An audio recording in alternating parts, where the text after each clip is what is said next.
우리는 보통 하나님 섬긴다 이런 말 자주 합니다.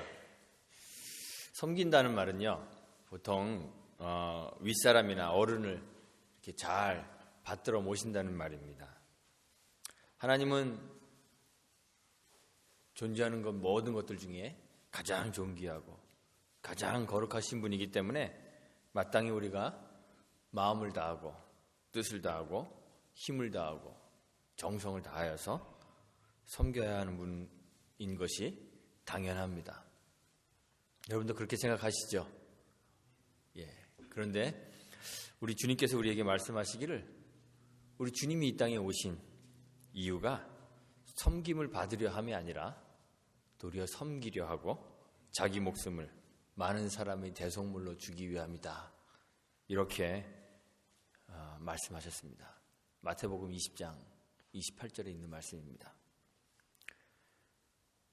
우리가 사실 하나님을 알기 시작하면 우리가 하나님을 섬긴다고 하지만 실제로는 우리가 하나님을 섬기는 것이 아니라 하나님이 친히 우리를 섬기고 계시는 것을 깨닫게 됩니다. 우리의 신앙이라는 것도 그렇습니다. 사실 신앙이라는 것이 하나님을 향해 하나님을 위해 행하고 있는 우리의 어떤 행동이 아니라 거꾸로 우리를 향해 우리를 위해 행하시고 계시는 하나님의 일인 것을 우리가 알게 되는 것이죠. 세상의 모든 종교들이 신들의 마음을 흡족하게 하기 위해서 인간의 섬김을 요구하고 있습니다. 그래서 하나님 신앙하는 것도 의례 그러할 것이다 이렇게 생각해 버릴 수도 있습니다. 그래서 여호와 하나님을 섬기는 사람들도 신앙을 하나님을 위해서 내가 무언가 하는 것 또는 내가 무언가 느끼는 것 또는 내가 어떤 신념을 가지는 것 이런 것들로 착각하곤 합니다. 그런데 성경을 보면 구원을 얻기 위해서 자신이 어떠한 조건을 충족시켰던 사람이 한 사람도 없습니다. 아브라함도 그를 선택하시고 그를 불러내어서 구별하시고 또 하나님을 신뢰하고 의지하는 믿음의 사람으로 만들어주시고 이러한 것은 아브라함 자신이 아니라 바로 하나님이셨습니다. 모세도 그렇습니다. 모세가 아직 하나님을 향한 아무런 의지도 결단도 없을 때 하나님께서 모세를 부르시고 그와 함께 하시고 그를 특별한 하나님의 사람으로 만들어 가셨습니다. 신약의 베드로도 그리스도를 부인하고 저주했던 배신자였는데 바울도 주를 따르는 사람들을 핍박했던 그리스도의 원수였는데 주님이 찾아가셔서 그들을 만나주시고 그들을 변화시키셔서 하나님의 사람으로 만드시는 것입니다. 하나님의 그 일하심 때문에 하나님 손에 들려져 사용되는 하나님의 일꾼들이 되었습니다. 이들에게 신앙이란 무엇이냐 물어본다면 아마 하나님을 위해 드리는 나의 헌신과 열심이 아니라 나를 위해 일하시는 하나님의 열심이 신앙입니다. 이렇게 대답했을 것이에요. 바울의 글들을 보면 그렇잖아요. 우리는 신앙을 우리가 하는 것으로 생각하기 때문에 신앙에서 우리의 감정, 우리의 열심, 우리의 지식, 우리의 의지를 강조하게 됩니다. 그러면 우리의 신앙이 어떻게 되냐면 어떤 사람은 신비주의에 빠지게 되고 어떤 사람은 율법주의로 나가게 되고 어떤 사람들은 인본주의 신앙에 물들게 됩니다. 그런데 물론 우리가 신앙하다 보면 저 초월에서 오는 하나님의 은혜를 경험하게 되죠. 신비한 하나님의 은혜를 체험할 수 있죠. 신앙을 하다 보면 하나님 사랑으로부터 비롯된 섬김이 우리를 통해서 나타나게 되죠. 신앙하다 보면 우리의 의지로 결단하고 고백하는 일들이 생기게 되죠. 이런 것들이 당연합니다. 그러나 그것 자체가 신앙이 아님을 알게 됩니다. 알아야 합니다. 우리를 위해서 계획하시고 그 계획을 이루어 가시는 하나님의 그 일하심 안에 우리가 있음을 발견하게 되는 것이 신앙이라는 것, 하나님의 섬김을 누리는 것이 신앙인 것을 알아야 됩니다. 이방인을 향한 선교의 문을 여시고 이방인들이 구원의 문 안으로 들어오는 이 사건, 오늘 성경에 기록된 이 사건 속에도 이러한 하나님의 일하심이 드러나 있습니다. 사람의 고백이나 사람의 열심이 아닌 하나님의 일하심을 우리가 발견해야 합니다. 세 가지를 생각해 보려고 합니다. 첫째는 먼저 구원은 우리가 경험하는 신비한 초월적 체험이 아니라는 사실입니다. 사도행전 10장에는 이방 세계를 향한 구원의 문이 활짝 열리게 되었음을 보여주는 그런 사건이 기록되어 있습니다. 로마 군의 백부장이었던 고넬료 가정의 구원의 이야기가 여기 기록되어 있습니다. 이 이야기에는 고넬료와 베드로가 체험했던 신비한 경험들이 기록되어 있습니다. 사실 이 사건 읽어보면 정작 바쁘신 분은 하나님이신 것 같아요. 고넬료 집에 천사를 보내서 이야기하게 하시고 그 다음에 또 시간 맞춰서 재빨리 베드로가 있는 집으로 가셔서 거기 또 나타나셔서 베드로에게 환상도 보여주셔야 되고 또 베드로가 생각할 때 또 성령이 개입하셔서 베드로에게 또 음성도 들려주셔야 되고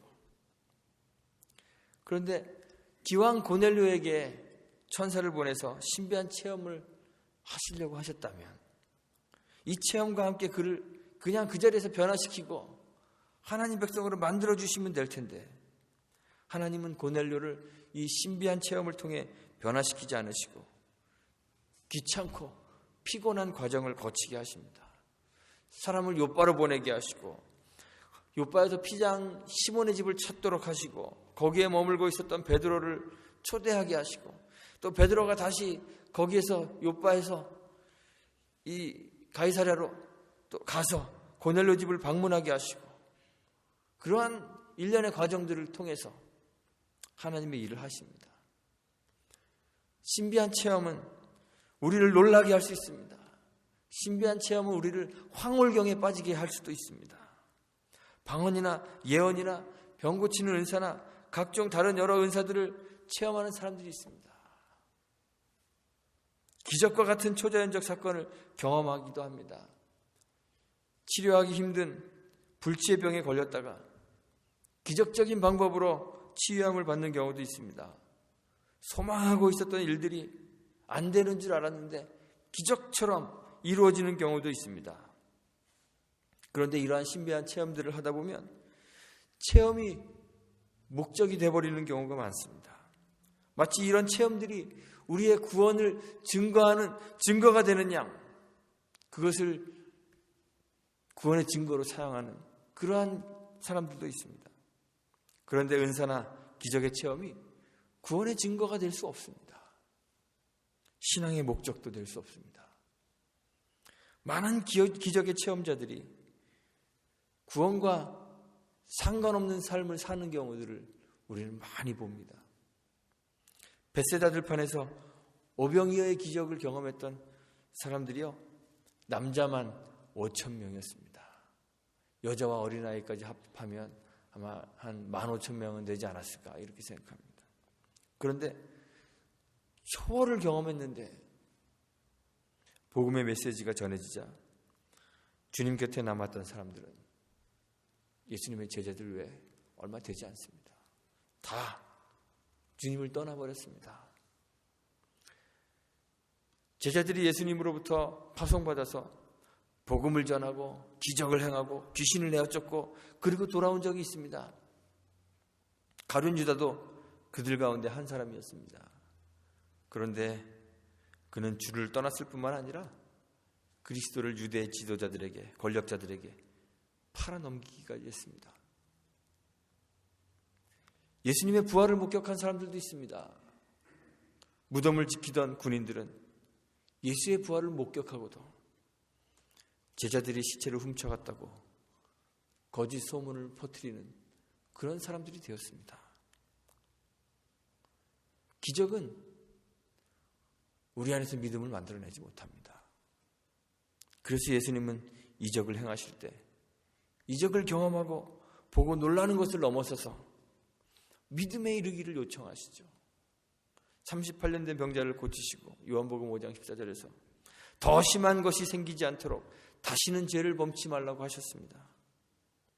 예수님이 이적을 행하신 이유는 예수님을 통해서 계시되는 그 하나님께 시선을 돌리게 하기 위한 것입니다. 기적을 통해서 예수님 자신과 하나님을 알게 되기를 원하셨습니다.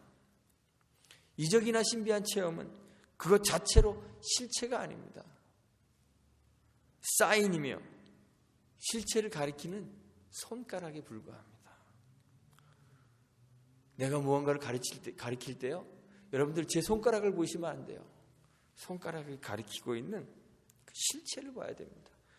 그 손가락 끝을 따라가면, 그 이적의 끝을 따라가면 그 끝에 하나님이신 예수 그리스도가 계십니다. 말씀으로 우리 가운데 거하시는 그 예수님이 그 이적의 끝에 계시는 것이죠. 그래서 하나님은 고넬료에게 천사를 보내 기적을 체험하게 하시고 베드로를 불러서 말씀을 들으라 명령하셨습니다. 베드로 일행을 맞이한 고넬료가 33절에 보니까 이렇게 말하죠. 이제 우리는 주께서 당신에게 명하신 모든 것을 듣고자 하여 다 하나님 앞에 있나이다. 우리를 구원하러 인도하는 것은 신비한 체험이 아니라 하나님의 말씀입니다. 두 번째로 우리가 살펴볼 것은 말씀은 그리스도에 관한 이야기라는 것입니다. 말씀을 통해서 들어야 하는 내용은 그리스도입니다. 이적이나 초자연적 현상이 우리를 인도하는 그곳은 말씀이며 말씀이 가리키고 있는 그리스도입니다. 오늘날 종교에서 초월을 강조하는 사람들은 신비주의나 은사주의에 빠질 위험이 있습니다. 그런데 반대로요, 내재, 이 세상에 내재하시는 하나님에 대해서 강조하게 되면 율법주의나 도덕주의에 빠질 위험도 있습니다. 유대인들은 말씀을 이해할 때 율법으로, 계명으로만 이해하는 그러한 경향이 있었습니다. 그들에게 하나님 말씀은 뭐죠? 법, 그렇죠? 율법입니다. 종교적 제의에 관한 규정 또는 윤리적 행동 지침으로만 그렇게 생각했습니다. 그래서 하나님이 주신 말씀을 통해서 손은 어떻게 씻어야 되고 제사는 어떻게 드려야 되고 또 성전 안에 물건은 어떻게 배치해야 되고 성전은 어떻게 만들어 놔야 되고 할례는 어떻게 행해야 되고 날과 절기는 어떻게 지켜야 되고 이웃이나 나그네에 대해서는 어떻게 행해야 되고 무엇은 해야 되는지 무엇은 하지 않아야 되는지 말씀 속에서 그런 계명들을 찾아내서 그것들을 지키려고 했습니다. 그런데 하나님 말씀은 단순히 신자가 취해야 하는 종교적인 또는 윤리적인 행동 지침이 아닙니다. 말씀이 지시하고 있는 제사제도, 말씀이 가르치는 정결의식, 도덕적 삶을 위한 규칙들, 이런 것들은 사실 그것이 가르치는 실체가 있습니다. 그를 통해서 자신을 정결케 하는 이유들이 있습니다. 그것은 바로 하나님의 거룩하심 때문입니다. 말씀은 신자의 삶의 규범일 뿐만 아니라 하나님의 자기 계시입니다. 말씀은 하나님이 우리에게 보여주시는 하나님 자신입니다. 하나님이 우리에게 말씀하심으로써 우리에게 하나님 자신을 계시하십니다. 보여주십니다. 말씀을 통해서 하나님은 하나님의 존재와 하나님의 성품과 하나님의 계획과 그가 하시는 일을 우리에게 알려주시는 것입니다. 그런데 유대인들은 유대교로 개종하기 위해서 율법이 정하고 있는 할례를 행하고 종교의식을 통과해야만 했습니다. 지켜야 할 규범과 규칙들이 있습니다. 그런데 베드로는 고넬료에게 말씀을 전하는데요, 말씀에 기록되어 있는 종교적인 도덕적 행동 규범을, 규칙을 알려주지 않습니다. 어떻게 예배해야 되는지, 어떻게 하나님께 나아가야 되는지, 기도는 어떻게 해야 되는지, 그러한 것들 이야기하지 않습니다. 베드로는 예수 그리스도를 증거했습니다. 나사렛 예수에게 하나님께서 성령과 능력을 기름 붓듯 부어주셨다고, 그 나사렛 예수가 두루 다니며 착한 일을 행하시고 마귀에게 눌린 모든 자들을 해방시켰다고, 그의 죽으심과 그의 부활을 이야기하고 그가 하늘에 오르심과 거기서 산자와 죽은 자의 재판장으로 정해지신 것을 이야기했습니다. 우리는 이런 이야기 들으면 그래서 뭘 어떻게 하라고요? 자꾸 물어보잖아요. 교회 오면 좀 속 시원하게 어떻게 하라고 얘기해 줬으면 좋겠다, 이렇게 생각하잖아요. 그런데 성경이 이야기하는 것은 행동 규범이 아닙니다. 하나님이 어떠한 분이신지를 우리에게 알려줍니다. 유대인들은 말씀을 종교적 또는 윤리적 행동 규범으로만 이해했기 때문에 그냥 규칙을 지키는 것에만 껄몰했습니다. 그래서 하나님 말씀을 통해 하나님 아는 것에 실패하고 말았습니다. 그런데 예수님은 요한복음 17장 3절에서 말씀하시죠. 영생은 곧 유일하신 참 하나님과 그의 보내신 자 예수 그리스도를 아는 것이라고 했습니다. 오늘날도 우리는 자칫 신앙인이 아닌 종교인이 되기가 쉽습니다. 종교가 요구하는 여러 종교적 형식들이 있잖아요. 일주일에 한 번, 몇 번은 교회 나가서 이 형식을 갖춘 예배 참여해야 되고, 신자로서 가지는 의무들, 여러 모임에 참석하고 기도하고 헌금도 해야 되고 봉사활동도 하고 도덕적으로도 바른 삶을 살아야 되고, 그런 종교적 형식들을 지키면서 유일하신 참 하나님과 그의 아들 예수 그리스도를 아는 것에는 게을리하는 그런 형식적 그리스도인으로 살아가기가 쉽습니다. 하나님 아는 것은 하나님에 대하여 지식적으로 아는 것을 말하는 것이 아닙니다. 그가 우리를 위해서 하신 일들을 알아가며 그가 어떤 분이신지 알아가며 하나님과 참된 사귐을 가지는 것입니다. 하나님께서 세상을 향해 가지고 계시는 계획과 그가 이루어 가시는 그 손길 안에 온전히 거하며 그의 구원을 누리는 것입니다.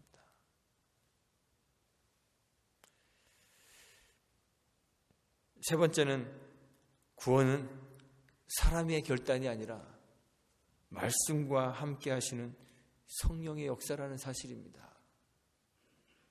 거듭나는 것은 사람의 의지와 결단으로 되는 것 아닙니다. 요한복음 1장 12절에서 말하죠. 영접하는 자, 곧 그 이름을 믿는 자들에게는 하나님의 자녀가 되는 권세를 주셨습니다. 그런데 이 말씀으로 흔히 오해합니다. 영접한다는 것을 그냥 영접 기도하는 것과 동일하게 생각하는 경향이 있습니다. 간단한 복음을 제시하고 예수님 믿으시겠습니까? 물어보면 네, 대답합니다. 그러면 몇 마디 영접 기도를 하고 당신은 이제 예수님을 영접하였으므로 하나님의 자녀가 되었습니다. 선언해 줍니다. 그런데 우리에게는 구원을 선언해 줄 수 있는 아주 작은 권리도 없고 능력도 없습니다. 구원은 우리에게서 나오는 것이 아니고 우리가 판단할 수 있는 것도 아닙니다. 나의 신념이 나를 구원하는 것도 아니고 구원의 확신이 우리를 구원하는 것도 아닙니다. 구원은 하나님의 영역 안에 있는 것입니다. 영접하는 자에게 하나님의 자녀가 되는 권세를 주셨다는 말은 구원이 우리의 입술에 달려있다는 말이 아닙니다. 요한복음 1장 13절에 곧이어서 말하죠. 하나님의 자녀가 되는 것은 혈통으로나 육정으로나 사람의 뜻으로 나지 아니하고 오직 하나님께로서 난 자들이라. 이렇게 성경이 말하고 있습니다. 고넬료 가정에 하나님의 구원이 임했습니다. 그런데 구원이 사람의 의지와 결단에 의해서 이루어지지 않았어요. 구원해달라고 기다리고 기도하며 울고 불고 매달리지도 않았습니다. 베드로가 복음의 말씀을 전할 때 성령이 말씀을 듣는 모든 사람에게 내려와 임했습니다. 복음의 말씀과 함께 사람의 의지와 관계없이 성령이 부어졌습니다. 요한복음 3장 5절에 이야기하죠. 사람이 물, 즉 성령으로 나지 않으면 하나님 나라에 들어갈 수 없다고 했습니다. 그런데 성령은 바람과 같아서 요한복음 3장 8절에 바람이 임의로 불매 내가 그 소리를 들어도 어디서 오며 어디로 가는지 알지 못하나니 성령으로 난 사람은 다 이러하다고 했습니다. 성령은 하나님이시며 자유로운 분이시기 때문에 자유로 활동하시지만 그는 동시에 그리스도의 영이시므로 말씀이신 그리스도와 함께 역사하십니다. 그래서 우리는 말씀과 함께 거할 때 성령의 역사를 기대할 수 있는 것입니다. 하나님께서 이방인들이 복음으로 말미암아 그리스도 예수 안에서 함께 후사가 되고 함께 지체가 되고 함께 약속에 참여하는 자가 되었음을 알리시기를 원하셨습니다. 이 말씀이 어디에 나오는지 아시나요? 에베소서 3장 6절에 나오는 말씀입니다. 이방인이 복음으로 그리스도와 함께 그리스도 안에서 함께 후사가 되고 함께 지체가 되고 함께 약속에 참여하는 자가 되도록 되었음을 우리 하나님이 알려주십니다. 그래서 고넬료 가정에 구원을 베푸시고 이를 위해서 베드로를 보내시고 사도들이 전한 복음이 천국의 열쇠임을 보여주십니다. 마태복음 16장에 보면 베드로가 그리스도에게 그 신앙을 고백하죠. 주는 그리스도시고 살아계신 하나님의 아들이십니다.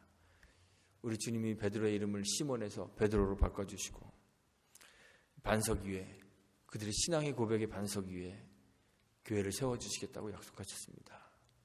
그리고 주님께서 베드로에게 말씀하시기를 내가 하늘의 열쇠, 천국의 열쇠를 준다고 하셨습니다.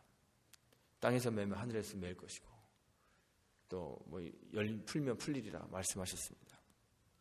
그런데 이 천국의 열쇠는 베드로에게 주신 물리적 열쇠가 아니라 바로 이 복음이죠. 사도들이 전하는 이 복음이 하나님 나라로 들어가는 유일한 통로임을 알게 해주신 것입니다. 하나님께서 이방인 고넬료에게 베드로를 보내시고 그에게 복음을 전하게 하신 것은 택하신 증인 사도들을 통해서 이방 세계를 향한 구원의 문이 활짝 열려졌음을 보여주는 것입니다. 이 하나님이 하신 이 사역 때문에 우리에게도 복음이, 구원의 복음이 전해진 것입니다. 우리가 구원 얻게 된 것은 우리의 감정이나 우리의 심성, 바르고 착한 심성이나 또는 우리가 행하는 도덕적 행위나 우리의 결단과 의지 때문이 아닙니다.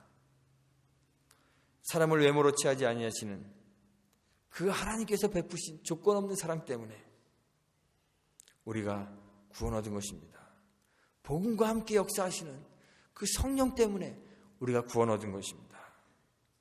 그러므로 우리는 이제 율법의 종이 아니라 우리를 사랑하셔서 우리를 위해 일하시는 그 하나님의 능력의 팔 안에 거하고 그 은혜를 누릴 수 있게 되는 것입니다. 구원은요, 우리가 하나님을 위해서 무엇을 하는 것이 아니라 우리를 위해 일하시는 그 하나님의 능력의 팔 안에서 그의 은혜를 누리는 것이 구원입니다. 여러분들 구원을 누리고 계십니까? 구원의 은혜, 능력을 체험하며 그 구원 안에 살고 계십니까? 성도 여러분, 신앙 안에 거하기 위해 부단한 노력과 열심을 경주해야 하는 것은 당연합니다. 그러나 그것은 구원을 얻기 위해 율법의 종이 되어야 한다는 말이 아닙니다. 종이 아니라 자유자로 우리를 위해 일하시는 그 하나님의 은혜 가운데 거하기 때문에 우리는 기쁨으로 믿음의 경주를 해 나갈 수 있게 되는 것입니다. 때론 고난과 고통도 고통이 아니라 영광인 것을 알게 되는 것입니다. 우리 성도들이, 저와 여러분들이 자기의 감각과 지식과 자기의 의지를 의존하는 율법의 종이 아니라 우리를 위해 일하시는 하나님의 그리고 성령의 은혜 가운데 거하는 자유자, 하나님의 자녀들이 되시기를 간절히 바랍니다. 그래서 여러분들도 기쁨으로 주를 섬기며 주께서 베푸신 구원과 그 은혜를 누리며 살게 되시기를 주님의 이름으로 축원합니다. 함께 기도하겠습니다. 하나님 감사합니다. 우리에게 구원을 베푸시되 우리의 힘으로, 우리의 감정과 우리의 의지로 구원 얻도록 하지 않으시고 하나님의 일하심을 통하여 구원 얻도록 하셔서 참 감사합니다. 우리가 우리의 힘으로 구원을 얻으려고 한다면 우리의 삶을 다 내어놓아도 결코 구원받을 수 없는 무익한 종들인데 하나님께서 우리를 구원하실 때 우리의 외모를 보지 않으시고 우리에게 조건 없는 사랑을 베풀어 주셔서 그 은혜의 팔 안에 우리를 가두어 주시니 참 감사합니다. 우리가 율법의 종으로 살지 않게 하시고 그 구원의 능력의 팔 안에, 그 은혜의 팔 안에 거하며 하나님의 구원을 누리는 주의 백성들 될 수 있도록 은혜 베풀어 주옵소서. 우리가 그 은혜 안에 있음을 기억하기 때문에 더 열심히 기쁨으로 주님을 섬기는 삶을 살아가는 참 자유자, 믿음의 사람들 될 수 있도록 은총 베풀어 주옵소서. 예수님의 이름으로 기도합니다.